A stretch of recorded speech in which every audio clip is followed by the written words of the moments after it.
In this lecture, I gave you some additional information about the Ethereum blockchain. In this one, I will continue with some practical stuff. So what about to create a smart contract? Okay, let's do it. Let's go to our browsers. And first we'll create a smart contract in Remix IDE. So let's open here a new tab and let's search here for Remix Ethereum. Remix Ethereum. So Remix is IDE, interactive development environment, all right? And we can access it here, remix.ethereum.org. Let's access it. And with the Remix Ethereum, we can do powerful stuff. We can create smart contracts. We can deploy them also to mainnets, to the test nets, and we can test the smart contracts. And also we can deploy, as I mentioned, we can also create a smart contract and deploy it to the mainnet. But we'll be using it mainly for testing purposes to show you some basic stuff. Okay, so this is Remix IDE. And we'll go, you should have here some folders on the left side. I hope it's visible for I can zoom it in, I guess. All right, so on the left-hand side, you have a few folders. What we are interested in is only contracts folder. I'm not going to create any contract. We'll be creating contracts later in our coding editor. And now we can access here some contracts that are already created here for us. In some cases, something has changed and you don't see here these contracts. Don't worry, you don't need to do actually anything here. You don't see these contracts, just watch my screen and see what I will be doing later. I'll be coding the contract in our coding editor. Okay, so this is here a very simple smart contract called storage. Okay, so as some maybe some similarity with JavaScript or also other programming languages, you are creating usually classes, right? And in the smart contracts, you are creating contracts. Okay, so in JavaScript, you would see maybe something like this, class storage. Here you see the contract storage. Here you see the structure called int 256. This means unsigned integer 256. So this is the integer of 256 bits length. Okay, that's a number. So we'll be storing some number here. You have here two functions. You don't need to know any details about them. You just need to know that there are functions. One function is to storing the numbers. We are storing the number. They are receiving into the number here on the storage. And one function is used for retrieving this number from here. So very simple smart contract, just serving as just a simple storage of numbers. It doesn't have any really very practical usage in big scale, but it's very good for a testing and just to show you some basics.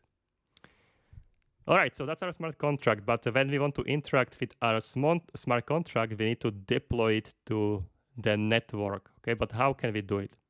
Actually, first thing, we need to compile it. We need to compile it as in the bytecode, as I was mentioning. We need to create this byte representation of the smart contract. So we need to get a smart contract, and we need to transform it into bytecode.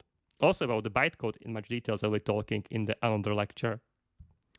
Okay, so when we want to compile this smart contract, we can compile it here on the left-hand side. And also this, I didn't tell you this here, this pragma solidity is just specifying a version of the compiler for this solidity file.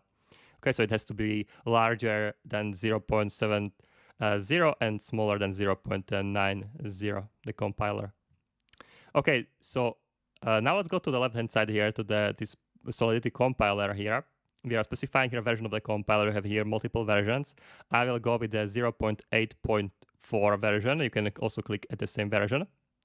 And what we'll do, we'll compile storage.sol. Okay, we don't need to change here anything. Language will stay same. EMV version will stay the same. It's a compiled file. The default also what's EVM. It's very important, but we'll handle it later. I will be talking about the EVM later. Okay, so let's compile this storage.sol into bytecode. As soon as I will click compile storage, actually I got here error. I was expecting to see here a result of this compilation process. Okay, it's not here, but no worries. Our contract should be compiled anyway. You can see here this green check mark. Everything went good, so that's actually all right. Okay, so code was compiled. We can see here compilation details. Just yeah, it will not say much to you right now, but I want to show you that when you click compilation details, you can see the bytecode of your code, and here is the code which will be deployed to Ethereum blockchain, basically. Okay, so you can see the sequence of hexadecimal, the hexadecimal characters. Okay, and that's the code you see here, the storage. in this higher level programming language compiled into this this bottom level, not bottom level, this base level. Okay, so into bytes, into sequence of the bytes, where each bytes, which you can reference as the opcode or operation code, means something else. But about this later, guys, I just want to show you that this code, what you see, is compiled into this opcode, so 60806040, and so on. This will be deployed to Ethereum. Okay, now we want to deploy this smart contract. So when we want to deploy it, we'll go here into this menu here, I'll deploy and run transactions. As the environment, we will choose here JavaScript virtual machine. So this means this smart contract will be not redeployed into to any blockchain, to any network, but it will be run here locally in a JavaScript. So this will be some kind of simulation. We have also accounts created for us. We have a couple of accounts we can use, and each account has 100 Ether.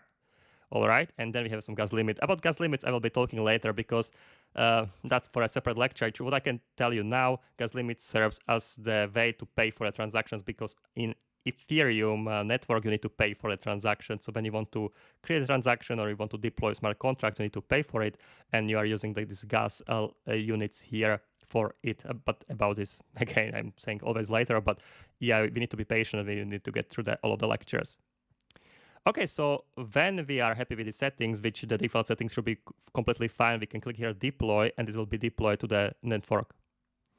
Of course, everything went fine because this is a simulation, but you can see here when you click on the right side that the transaction has been made.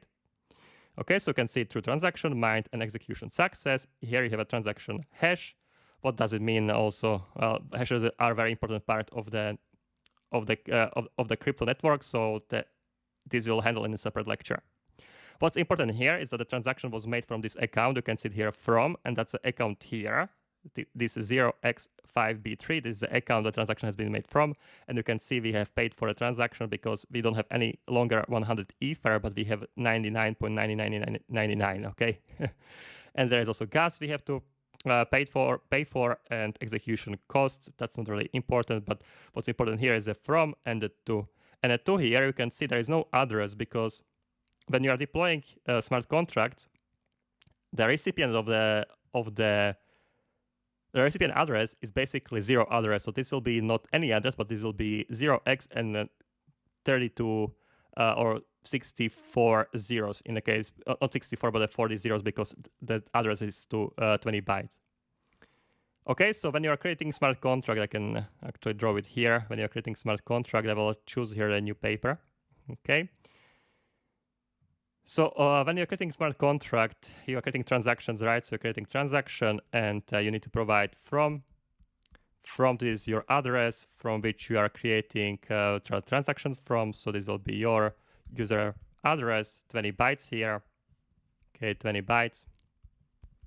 But to, when you're deploying smart contract, to will be empty address 0x and 0000000, and you will have a 20 of these characters, because we will have 40 of these characters because it's hexadecimal, so it will be in total 20 bytes. Okay, so that's how it basically is. Okay, and about the other parameters, we don't need to talk about right now. What's important that the contract is deployed, and now we can interact with the contract. So on the left side now, you can see here, you can see the storage contract. Now it's residing at this address. So when you create a smart contract, the contract is assigned some specific address here. You can see 0xD91 and so on. That's where your contract is residing. What we can now use here is these two functions, store and retrieve. Okay, that's our two functions here, store and retrieve. With the store, we can store numbers. With the retrieve, we can retrieve the number. So let's store here some number. Let's click here. Okay, I will remove this here. I will clear it out screen, and I will store here number 10, let's say, and I will click here on store. I just click at this. And as I told you, when you want to interact with Ethereum, you want to do changes in a state, you need to send a transaction, and transaction has to be mined. So as soon as I will click here store, new transaction will be sent. You can see here this transaction. True, transaction mined and execution succeed. Okay. And then, yeah, the execution was successful. You have here from, that's my account here. This will be this account I showed you before, this account here. That's what they are by default selected. And the two, now actually this two is a is the address of our smart contract. So you can see 0xD914, and that's this address here of a smart contract. You can see in the left bottom side. You have paid some gas for a transaction as the input. Here, this hexadecimal sequence of the bytes. This input is basically the function you want to execute. If you would transfer it into normal letters, this would be this store function. You want to basically call here store function. This is input. Okay, and here we can see here decoded input. That's the value we are sending, value of a 10, and you're calling store function with this 10. So this 10 is stored. Okay, so this 10 is stored, and we can verify with store that we will get the transaction. Okay, we will get some value. Okay, so let's clear it out. Okay, and we can retrieve the value. So let's click here, retrieve. As I will click here, retrieve, you can notice here a very interesting thing here. Now I don't see here any transaction.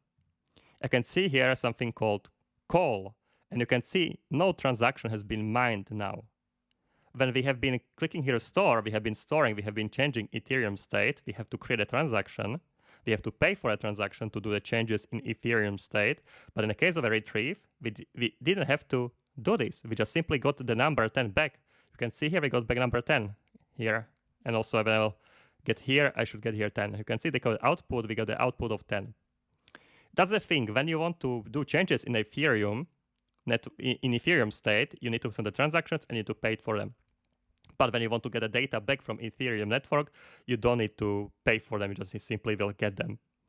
Okay, so for one, you need to transaction. For the other one, it's called usually different as a message call when you are getting some values. And usually these functions that doesn't require to pay for them, and that doesn't require to create the transactions for them, they are marked here as the view functions. View function means that you are not doing any changes to Ethereum state.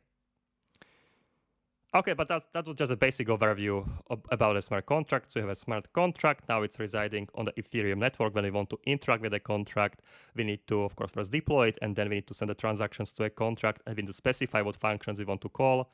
In this case, we have been calling store functions. We have been sending the value 10. This stored as number 10 to the number, so into the storage here, and with the retrieve functions, when we call the retrieve function, we didn't have to send the transaction, but this was the message call. We got back the number back from the storage. And that's the simplest example of smart contract. I think the best way to learn is by creating and by practical examples. So in the next lecture we'll start, we'll initialize our private network in our local computers, and we'll be creating our smart contracts, and we will learn a lot about them. So guys, that's gonna be it, and see you in the next one. Cheers.